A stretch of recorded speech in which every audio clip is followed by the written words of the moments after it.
যে আপনাকে পাত্তা দেবে না তাকে আপনিও পাত্তা দেবেন না, সে যত বড় মানুষই হোক না কেন। মনে রাখবেন, আপনার পৃথিবীর আপনিই রাজা, আর যে আপনাকে আপন ভাববে তাকে আপনিও আপন করে নিন। অবসরপ্রাপ্ত অনেক বাবা মা সন্তানের কাছে মুখ খুলে টাকা চাইতে পারেন না। প্রত্যেক সন্তানের উচিত মা বাবাকে মাসে মাসে হাত খরচ দেওয়া। কাপড়ে চাঁয়ের দাগ আর চরিত্রে অপবাদের দাগ, শত চেষ্টা করেও আর দাগ মোছা যায় না। স্বামী যখন গরিব, অভাব তখন স্ত্রীর টাকা। স্বামী যখন ধনী, অভাব তখন স্ত্রীর ভালোবাসা। লোভ যতক্ষণ নিজের আয়ত্তে রাখবেন ততক্ষণ সঠিক পথে চলবেন, আর লোভ যখন আপনাকে গ্রাস করবে তখন আপনি ভুল পথে পরিচালিত হবেন। চোখের জলটা অনেকটা ফুলের মতো, কখনো নিজে থেকে ঝরে পড়ে, কখনো বা অন্য কেউ এসে ঝরিয়ে দিয়ে চলে যায়। যে ব্যক্তি পরিশ্রমের দ্বারা ধন সম্পত্তি অর্জন করে সে ব্যক্তি বুঝে কষ্ট কি, কিন্তু যে ব্যক্তি বিনা পরিশ্রমে সবকিছু পেয়ে যায় সে জানে না জীবনের বাস্তবতা কি। কাল কি হয়েছে তা ভুলে যান, কারণ প্রত্যেকটা নতুন দিনই আপনাকে নতুন করে শুরু করার সুযোগ দেয়। আপনজন যখন হঠাৎ করে পর হয়ে যায় তখন সে শত্রুর থেকেও বেশি ভয়ঙ্কর হয়। সব থেকে ধনী সম্পদ হলো জ্ঞান, সব থেকে শক্তিশালী অস্ত্র হলো ধৈর্য, শ্রেষ্ঠ নিরাপত্তা হলো বিশ্বাস, সব থেকে কার্যকরী টনিক হলো হাসি, এবং আশ্চর্যজনকভাবে এই সব কিছুই বিনামূল্যে পাওয়া যায়। মানুষ শখের বসে বিড়াল পোষে, কুকুর পোষে, কিন্তু মানুষ পোষে না। কে পাশে থাকবে আর কে থাকবে না সেসব কোনো প্রমিসের উপর নির্ভর করে না। খারাপ সময় বলে দেয় কে আপন কে পর। বিচ্ছেদের অপর নাম তৃতীয় ব্যক্তি, কারণ এই তৃতীয় ব্যক্তির জন্যই অধিকাংশ সম্পর্ক ইতি টেনে বিচ্ছেদের রূপ নেয়। আপনার পায়ে যদি জুতো না থাকে কিন্তু হাতে বই যেন অবশ্যই থাকে, কারণ জুতো আপনার কিছুটা পথ চলতে সাহায্য করবে, কিন্তু বই আপনার জীবন গঠন করতে সাহায্য করবে। বর্তমান পৃথিবীতে কাছের সম্পর্ক বলে কিছু নেই, সব কাছের সম্পর্ক। নারী এক অদ্ভুত জিনিস, তারা গরিব স্বামীর কাছে চায় টাকা, আর টাকাওয়ালা স্বামীর কাছে চায় ভালোবাসা।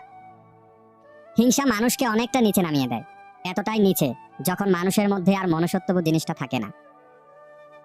হাজার দোষ করেও আমরা নিজেকে ভালোবাসি, অথচ সামান্য ভুলে অন্যকে ঘৃণা করতে দ্বিধা করি না, এটাই বাস্তব। প্রকৃত স্বামী সে নয় যার দাম্ভিকতার দাপটে স্ত্রী তার সাথে ভয়ে ভয়ে কথা বলে। স্বামী তো সেই যার বন্ধুসুলভ আচরণে স্ত্রী তার সাথে মন খুলে কথা বলতে পারে। অচেনা লোকের অপমান সহ্য করা যায়, কিন্তু চেনা লোকের অপমান সহ্য করা কঠিন। ভালোবাসা আত্মার সাথে হয়, দেহের সাথে নয়। যা দেহের সাথে থাকে তা কেবল আকর্ষণ, যা আত্মার সাথে থাকে তা অনন্ত প্রেম। যদি ধীরে ধীরে কমে যায় কথা আর গল্প, তখন বুঝে নেবেন সে আপনার পেয়ে গেছে বিকল্প। আমরা সবই বুঝি, নিজের দোষ চেপে রেখে অন্যের দোষ খুঁজি। উপহার কম দামি হলেও অবহেলা করবেন না, সবার দামে উপহার দেওয়ার সাধ্য থাকে না, এখানে ভালোবাসাটাই মূল্যবান। ভালোবাসা এমন একটা মায়াঘর যেখানে সহজেই প্রবেশ করা যায়, কিন্তু নিজের জীবন বাজি রেখেও সেখান থেকে বেরিয়ে আসা যায় না। সব ইচ্ছা কি আর পূরণ হয়? মাঝে মাঝে অপূর্ণতা নিয়েও বাঁচতে হয়। তুমি জিতে গেছো কারণ তুমি বদলে গেছো, আমি হেরে গেছি কারণ আমি বদলাতে পারিনি। আমি যাকে খুঁজি সে আমাকে খোঁজে না, আমাকে যে খোঁজে তার খোঁজ আমি রাখি না। আমরা সবাই কাউকে না কাউকে খুঁজি, কিন্তু সঠিক সময়ে সঠিক জনকে খুঁজতে পারি না। সবকিছু মনের মতো হয় না, মানিয়ে নিতে হয়, কখনো সাধ্যমতো, কখনো বাধ্য হয়ে। অহংকার করে কি লাভ বলেন? এই পৃথিবী ছেড়ে তো একদিন সবাইকে চলে যেতে হবে। কেউ যদি প্রশ্ন করে ভালো লাগা আর ভালোবাসার মধ্যে পার্থক্য কি, যেমন মনে করেন গাছে একটি ফুল আপনার খুব ভালো লেগেছে, আপনি সেটাকে তুলে নিতে চাইবেন। যদি আপনি ফুলটিকে ভালোবাসেন তাহলে সেটি তুলে নষ্ট করতে চাইবেন না। জীবনে যদি কাউকে বন্ধু বানাতে চান তাহলে এমন কাউকে বন্ধু বানান যে আয়না এবং ছায়ার মতো হয়, কারণ আয়না কখনো মিথ্যা বলে না আর ছায়া কখনো ছেড়ে যায় না। কাউকে ভালো লাগলে অপেক্ষা করুন, তাড়াহুড়োর কিছু নেই, কারণ কিছুদিন পর এমনিতেই তাকে আর আপনার ভালো লাগবে না। কিছু মানুষ সম্পর্ককে বাঁচিয়ে রাখে আর কিছু সম্পর্ক মানুষকে বাঁচিয়ে রাখে। একজন আদর্শ স্বামী কখনো কথায় কথায় স্ত্রীর দোষ ধরে না, বরং স্ত্রীর পাশে থেকে শুধরে দেওয়ার চেষ্টা করে। সব বাড়িতেই তো মানুষের জন্ম হয়, কিন্তু মনুষ্যত্ব কেবলমাত্র কিছু কিছু বাড়িতেই জন্ম হয়। আপনি যত চেষ্টাই করুন না কেন, জীবনে কিছু মানুষের কাছে কখনোই নিখুঁত হবেন না। পিরিয়ডকালীন যন্ত্রণা আর প্রসবকালীন বেদনা যদি পুরুষের থাকতো, তাহলে নারীকে আঘাত করার আগে তাদের রুহু কেঁপে উঠত। ডিভোর্সের পরে একজন মহিলা একটু দেরি হলেও স্বামী পায়, একজন পুরুষ দেরি হলেও স্ত্রী পায়, কিন্তু সন্তানরা বাবা মায়ের আদর পায় না। কাউকে ভালোবেসে মাঝপথে ছেড়ে দিবেন না, জীবনটা একেবারে এলোমেলো হয়ে যাবে মানুষটার। না পারবে সামনের দিকে এগোতে, না পারবে আগের জায়গায় ফিরে যেতে, জীবন তো লাশ হয়ে বেঁচে থাকবে।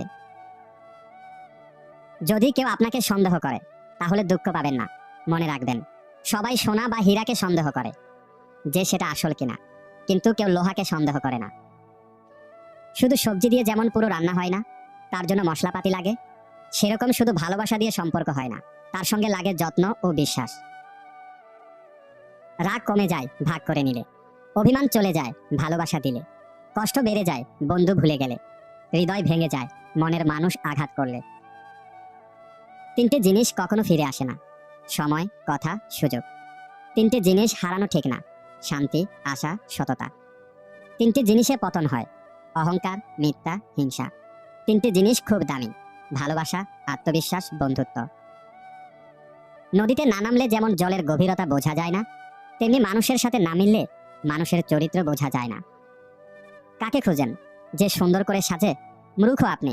খুঁজুন তাকে যে আপনাকে সুন্দর করে বোঝে। এই সমাজে সবাই তুলসী পাতা, আমি একমাত্র নিম পাতা। তবে তেতো হলেও উপকার ছাড়া কারো ক্ষতি করি না। যার উপর বিশ্বাস থাকে না সে সত্যি বললেও মিথ্যা মনে হয়, আর যার উপর একবার বিশ্বাস এসে যায় তার মিথ্যাগুলোও সত্যি লাগে। এটাই সবচেয়ে বড় ভুল। এই শহরে পূর্ণতা দেওয়ার মানুষ শূন্য, আর শূন্যতা দেওয়ার মানুষ অধিক। জীবনের অর্ধেক কেটে যায় সার্টিফিকেট অর্জন করতে, বাকি জীবন কেটে যায় সার্টিফিকেটের ফটোকপি করতে করতে। সত্য কথা, উচিত কথা বলাই এখনকার দিনে অপরাধ, কারণ মানুষ সত্যি জিনিসটা শুনতে চায় না, আর উচিত কথা তো সহ্য করতে পারে না।